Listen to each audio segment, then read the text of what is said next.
Welcome everyone. So for our problem of the day, Miss Davis wrote 93 and 75 hundredths in expanded notation as shown here, which shows another way to express the value of the 5 in this number. Now here, I have a new tool that we're going to use today. Our new place value chart still works the same way, but now we've grouped.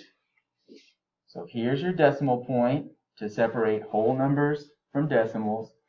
So you have groups of 3 digits: units, thousands, millions, and billions.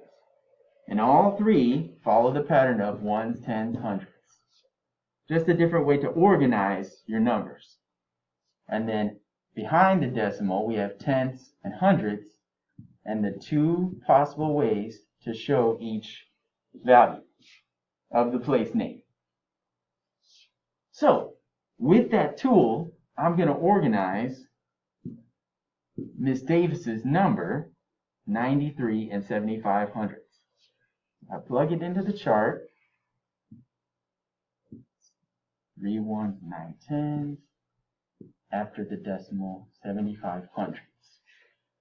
Okay, and now I want to focus, like the question said, on the value of the 5.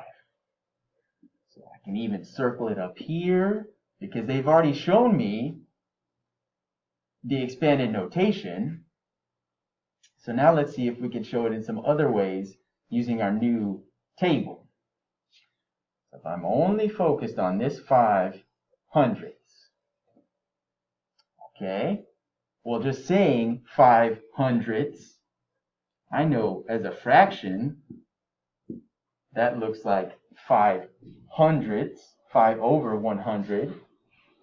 But then if I wanted to make it a decimal, okay, hundredths as a decimal, there's my decimal point, 2 zeros in 100, 2 places after the decimal point, and my numerator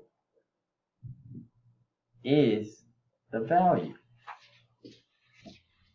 Okay, and now let's use these 2 forms that we've already shown and see if one of them is a possible way that Miss Davis could show her number. So looking at letter A, I see a decimal point and then 3 places, but on my brand new place value chart, this new tool to organize numbers, there aren't 3 decimal places. I will never, ever, ever in 4th grade need 3 places after the decimal. Only tenths and hundredths. So get that all the way out. But let's take a look at letter B.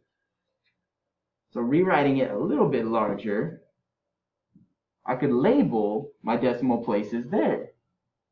That's the decimal. There's tenths and hundredths. But, when I look back over here, 5 has to be in the hundredths place. And here 5 is in the tenths. That doesn't match. Okay, let's look at letter C. I'll rewrite it a little larger so I can label those places. Okay, there's my decimal. Tenths and hundredths. Again, 5 has to be in the hundredths place.